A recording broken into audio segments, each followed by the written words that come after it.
Hello, everyone. You are tuned in once again to the Loudini Rock and Roll Circus. You can find out more about the Loudini Rock and Roll Circus at LoudiniRockandRollCircus.com, where you can check up on past episodes and keep in touch with what's coming up. We have a lot of great artists we've been interviewing, plus we do a music podcast every week where we feature a lot of music from the artists that we've been speaking to. And today is yet another interview here, and I'm going to be speaking with TJ Leonard all the way from Stockholm, and we're going to get into that in a minute. First, I would like to take a moment and thank our sponsors. First of all, Positively Pittsburgh Live. That's Pittsburgh's first internet radio, TV network, and online community magazine and business directory. You want to go check that out, because if you are a business or you're looking for different business services, this is a great place to do it. There's also lots of podcasts there, like this one, on various topics, and you can learn a lot, get a lot of great information, and you can also promote your own business. That is PositivelyPittsburghLiveMagazine.com or PPLMag.com for short. Also like to thank MTS Management Group. MTS Management is more than just an artist management company. It's a bona fide rock star in the music industry, specializing in full-service artist management, publicity, promotions, social media campaigns. MTS Management is on the cutting edge of today's new music business.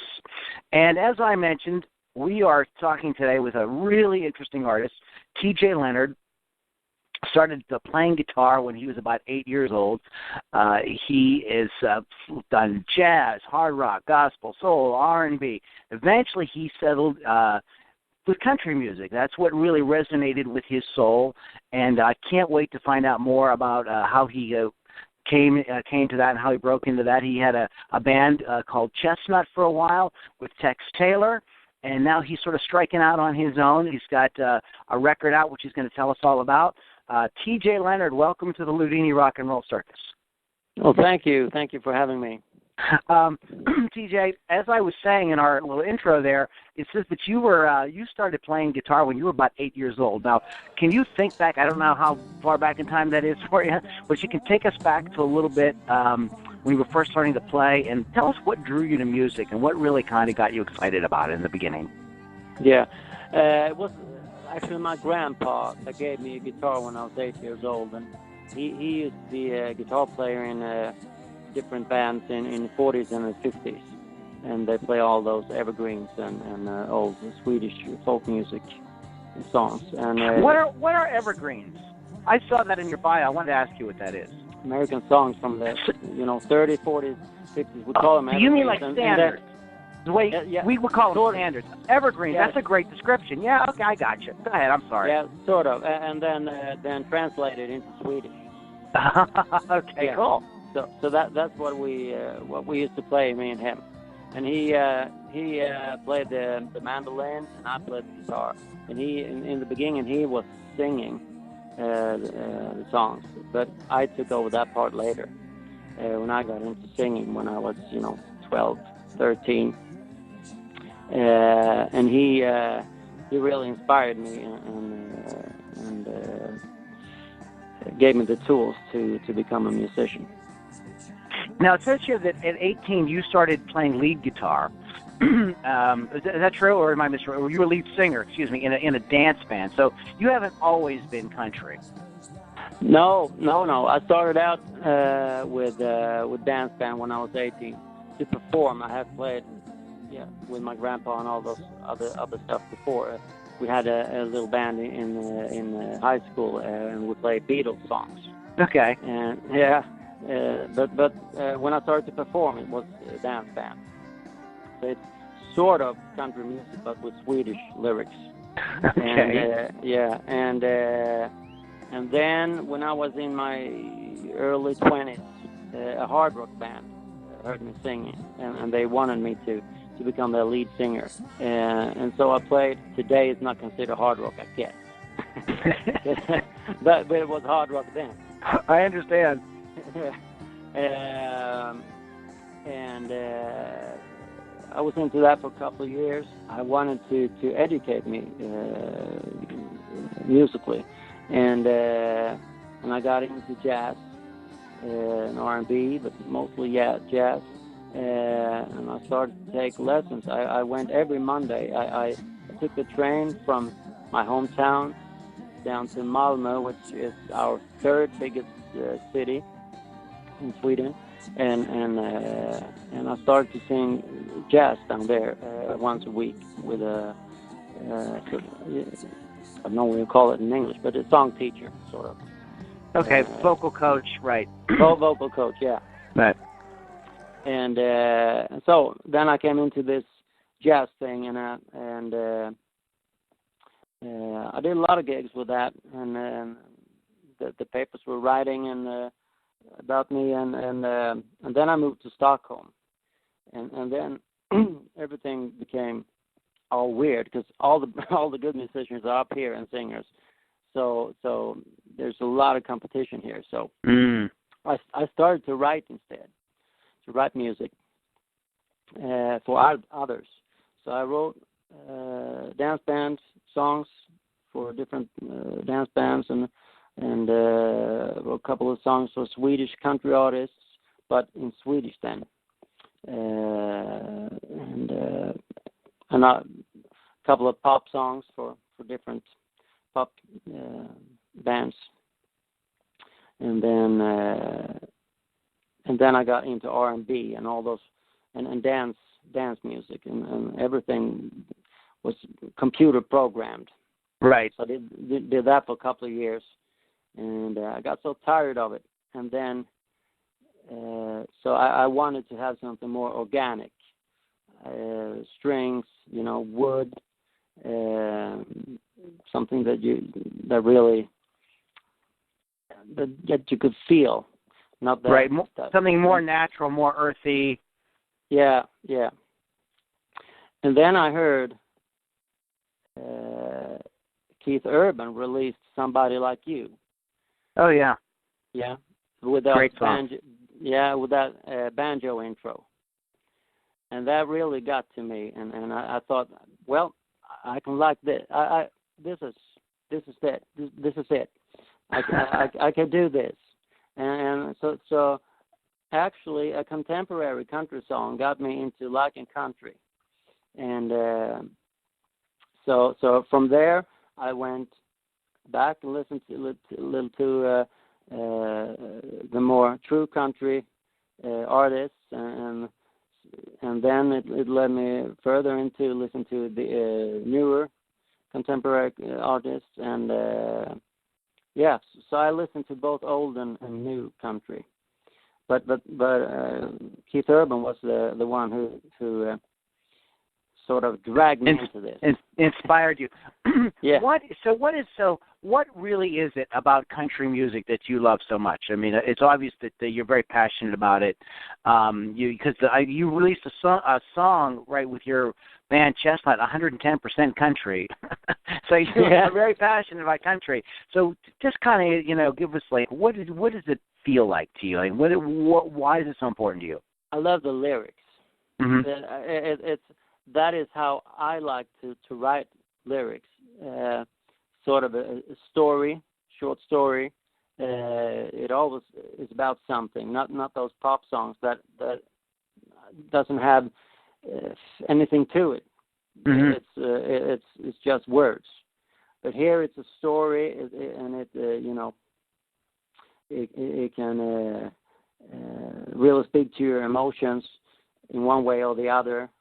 It always, if you're sort of in an up-tempo mood, there's great songs there, and if you're a little low, you have all the songs you can find comfort in there. And to me, it is the ultimate genre. Are you right now? How does songwriting work for you? Does it come naturally? Do you write songs all the time? Do you sit down and write with partners? How does that work? I have a regular day job, so that takes a lot of time, and I have a family in the house and a couple of dogs, so I don't have that much time left to do songwriting. So I usually get an idea when I'm doing the dishes, or having a shower, or whenever. get an idea, and I record it down with the guitar and vocals, so I don't lose it. And then when I have a little time over, I go back to that and make up or expand the story about that idea I got. And it's almost every time it's about something that happens in my life or have happened. So it could take a couple of weeks just to get the song done, and then it's a process to record it and arrange it and stuff. So how did you get started? How did the band the project called CHESTNUT with Tex Taylor? Now, how did that get started? Was that a local act? And tell us a little bit about that, because then I don't want to get into why you went solo. So go ahead. Yeah. Well, Tex called me up. We did a one-time gig at the wedding. Because the groom wanted to have 80s hard rock played at the wedding. They took us together, and we rehearsed a couple of songs, and we performed at the wedding. Okay. And it went well, and we liked each other. And then a couple of weeks after that, Tex called me back, and he said that, because he's a couple of years older than me, and he said, "Well, I'm pushing 50 now, and I'm too old for playing hard rock anymore, and I don't want to play dance band music because I don't like that. But country, I could do that. That is one thing that I haven't tried yet. So let's try that, okay?" So we did, and we found a drummer. He played the bass, and I played the guitar and vocals, and he sang backup vocals.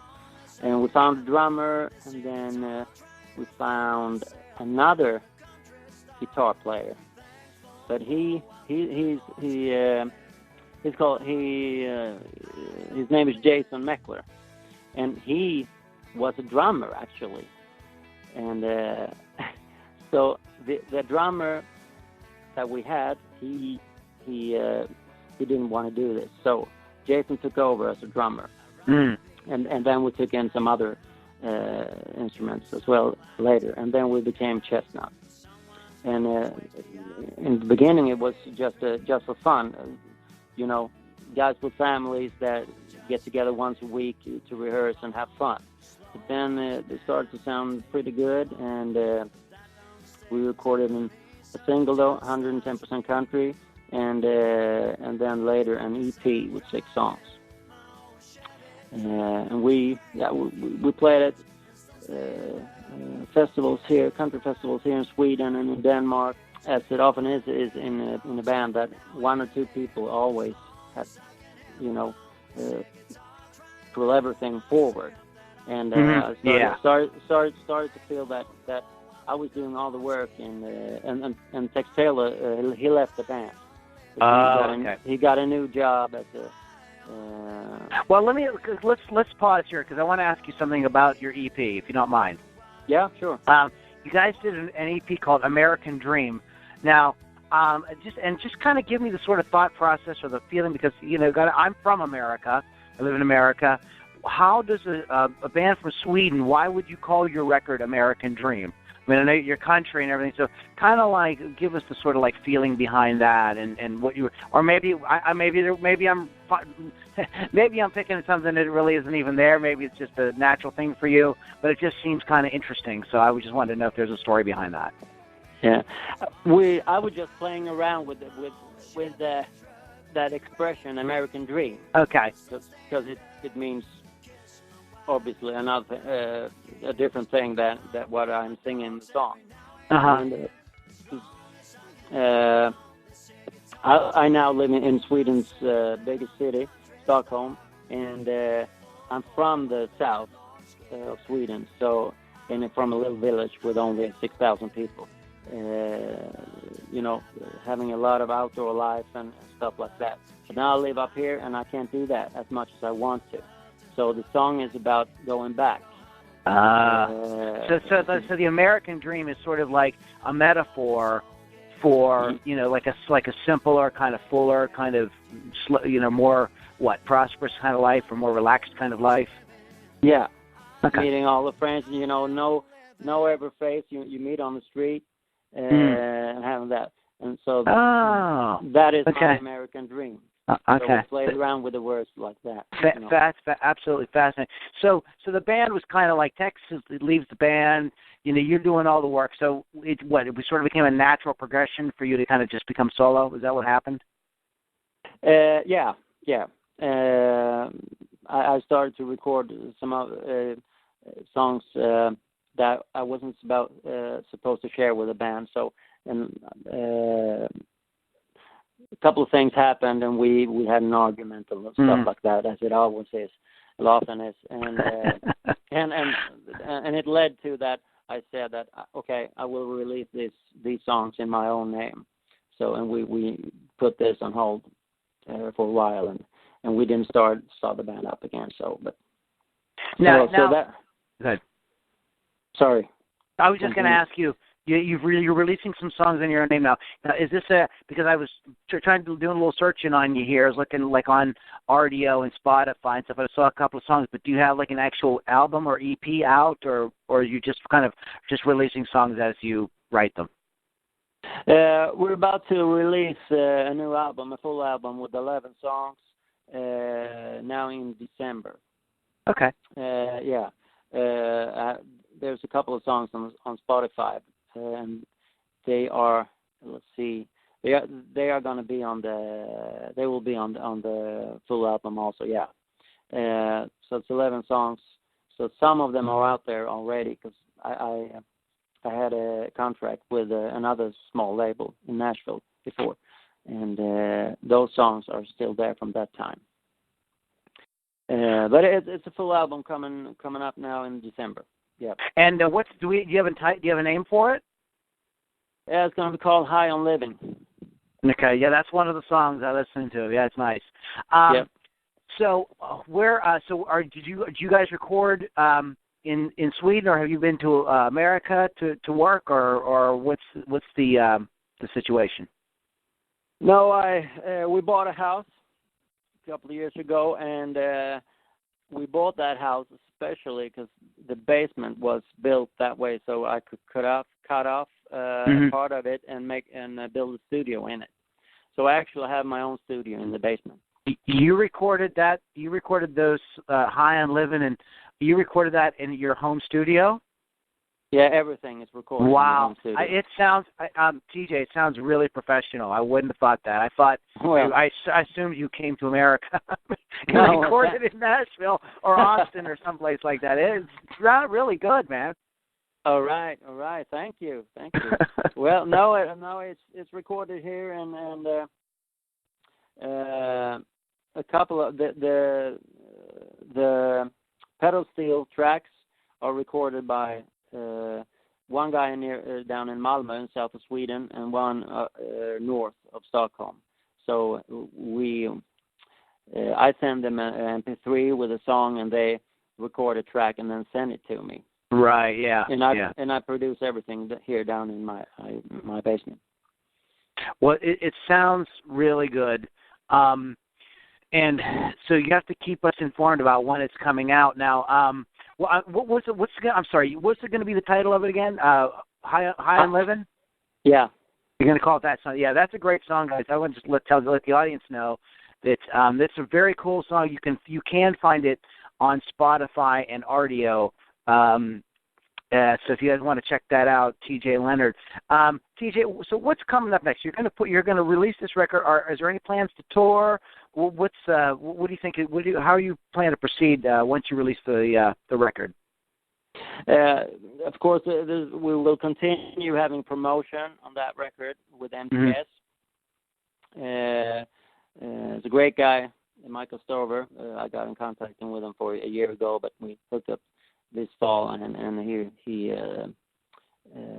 promote the single now, and will promote the record also.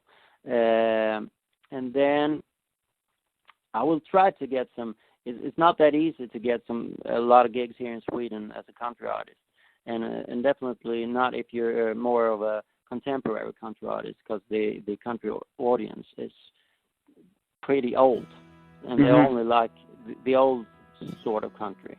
Okay. George Jones and Merle Haggard, and that is, of course, it's awesome music, but I have a little bit hard time to get gigs as much as I want here in Sweden, because I'm a little bit too contemporary. So how do you now? This is I just wanted to sort of ask you this. With your situation, you have family and everything. How do you sort of see this playing out with your music career? I mean, you're gonna have the kids in the band and stuff like that, or what do you sort of see? How do you sort of see it working out? Well, I don't know actually. I'm just working hard on everything I do, so both the music and the other parts of my life. So, but music has always been a big part of my life, and that's what I want to do as much as I can. And but now my son, or our son, he's 4.5 years old now, so it's getting a little bigger, a little easier to handle, and so I can be away a little bit more than the past 4 years.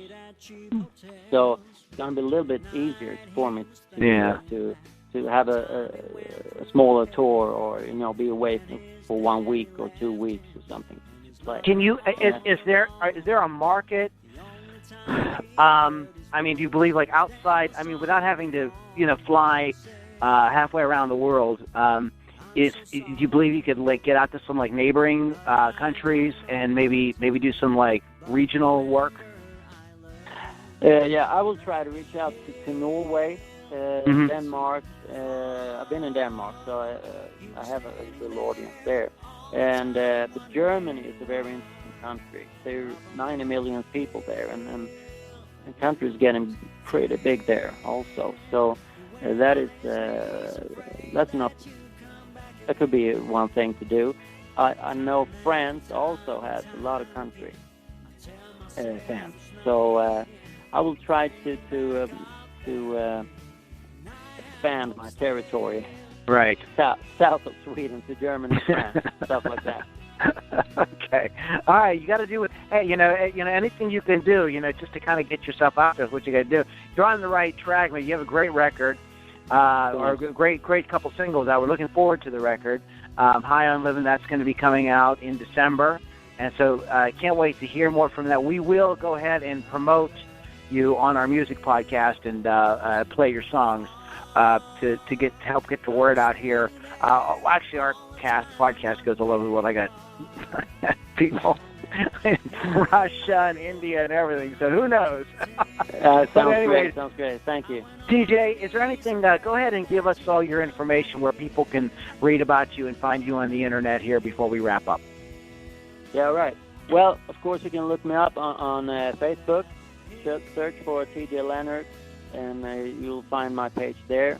If you go to band profile, you can hear almost every song on the record there. If you look me up on Reverb Nation, just search for TJ Leonard, and there you have the same songs as in Facebook. Those pages are linked together. You can find me on Twitter.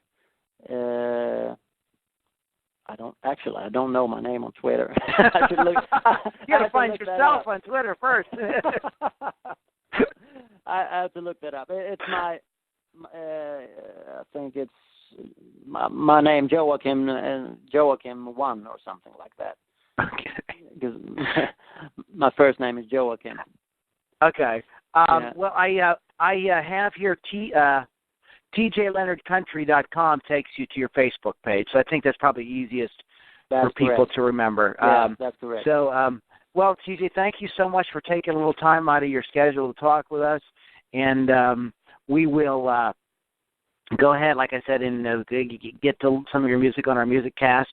And so thanks so much. And if you just hang on a minute, I'd like to talk to you for a second off the air. I just need to do a little bit of business here, and I'll be right back with you. All right? All right. Thank you for having me. All right, hang on 1 second. Hey, guys, you've been listening to the Loudini Rock and Roll Circus.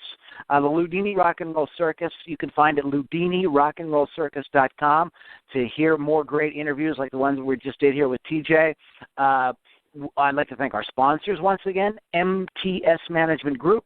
More than just an artist management company, bona fide rock star in the music industry, and it's got full-service artist management, publicity, and promotion, so you can go to mtsmanagementgroup.com. Also like to thank Positively Pittsburgh Live Magazine, pplmag.com, Pittsburgh's first internet radio and TV network and online community magazine business directory. All right, guys, thank you so much for listening. Once again, you can go to Loudini Rock and Roll Circus to hear LoudiniRockandRollCircus.com to hear replays of all our previous music casts and interviews. And please check out TJ Leonard at www.tjleonardcountry.com. All right, guys, take care. We will see you on the next podcast.